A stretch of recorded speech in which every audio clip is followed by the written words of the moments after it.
We're going to begin an introduction of our merchandising transactions.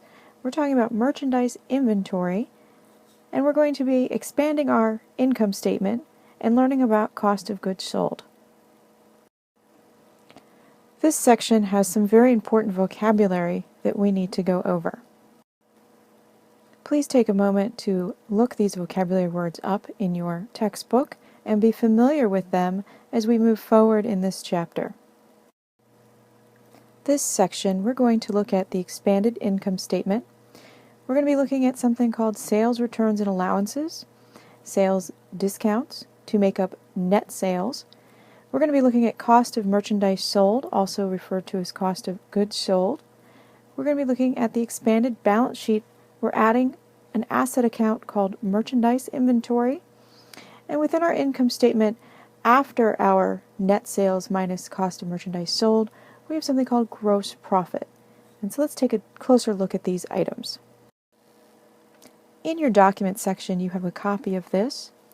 If you would take a look at that and take some notes while I discuss this, we have an expanded income statement. The expanded income statement is here on the right. Over on the left, we have our simple income statement, the one step. Revenues minus expenses equals net income. We're going to focus now our attention on this expanded income statement item. Notice that we have all this new vocabulary. Sales minus sales returns and allowances minus sales discounts gives us net sales. Then we have minus cost of merchandise sold. Net sales minus cost of merchandise sold gives us gross profit. From gross profit, we are deducting operating expenses. Operating expenses include selling expenses and administrative expenses. When you take gross profit minus operating expenses, you have income from operations. Again, income from operations is gross profit minus operating expenses, income from operations. Then you'll learn more about some of these other items throughout your accounting education. However, for right now, we have other income. This would be interest, rent, not what they're in business to do, and other expenses, particularly interest expense. And so income from operations plus and minus other income and other expenses gives us our net income. Please find the document titled Adjusted Trial Balance, Gems and Glitter Hobby Store.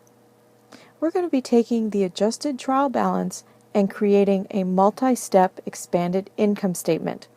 When you have found the documents necessary to follow along with this demo activity, please continue the presentation. You should have in front of you 3 pieces of paper: the expanded income statement outline, the adjusted trial balance for Gem and Glitter Hobby Store, and a blank income statement for you to fill in. Where do we start? An income statement begins with what? Revenue. So let's start with our revenue accounts. If we look over our trial balance, you will see that we have something called sales, sales returns and allowances, and sales discounts. Those are the items we need for the beginning of our income statement. So following our new format, we have revenue from sales.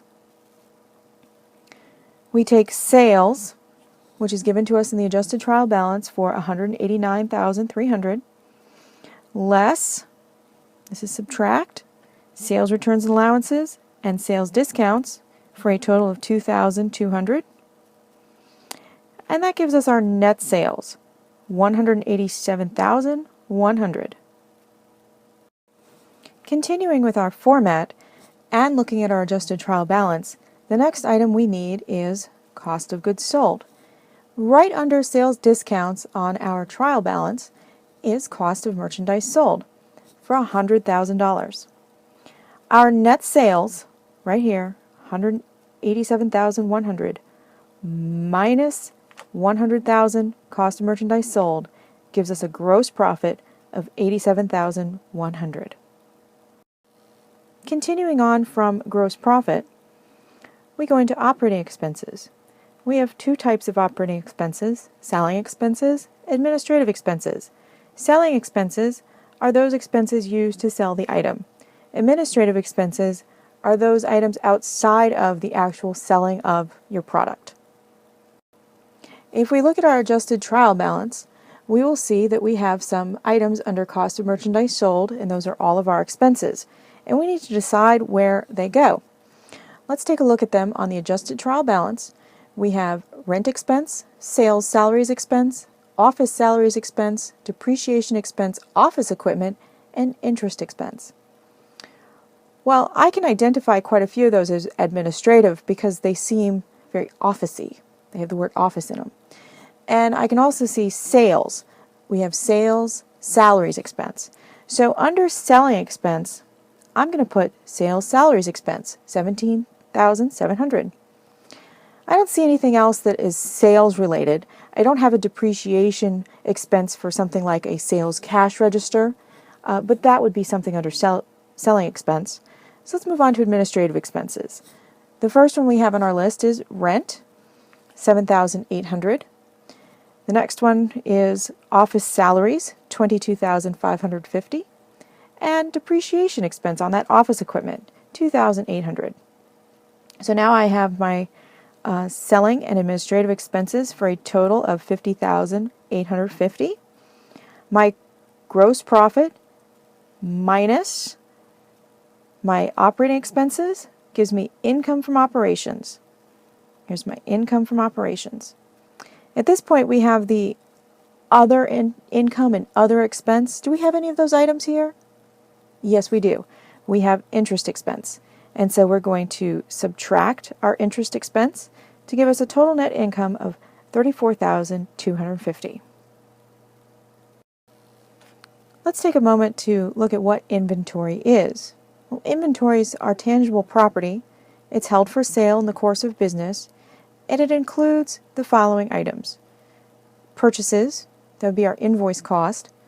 Freight in, that is shipping to us. Then we're going to reduce from inventory our purchase returns, our purchase discounts, and any inventory sold. By definition, inventory is all sacrifices ordinary, reasonable, and necessary to ready for sale. Additional items to the invoice cost and freight in can include insurance in transit and storage, storage and warehouse fees, taxes, and duties. Other key vocabulary for this unit: FOB, free on board.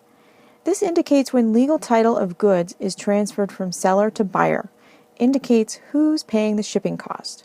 We have two: FOB shipping point, FOB destination. FOB shipping point. Think about what that title says. Shipping point. Well, ownership or the title passes to the buyer when merchandise is delivered to the freight carrier. That is the shipping point. Transportation costs are paid by the buyer. The risk of loss during transportation belongs to the buyer. Again, an easy way to remember this is title passes at the shipping point. FOB destination. Think about this word destination. Ownership or title passes to the buyer when merchandise is received by the buyer. The destination. Transportation costs are paid by the seller. Risk of loss during transportation belong to the seller. Again, FOB destination, the ownership or title passes at destination. This concludes the introduction to this unit. Please continue on with the other lessons in our unit.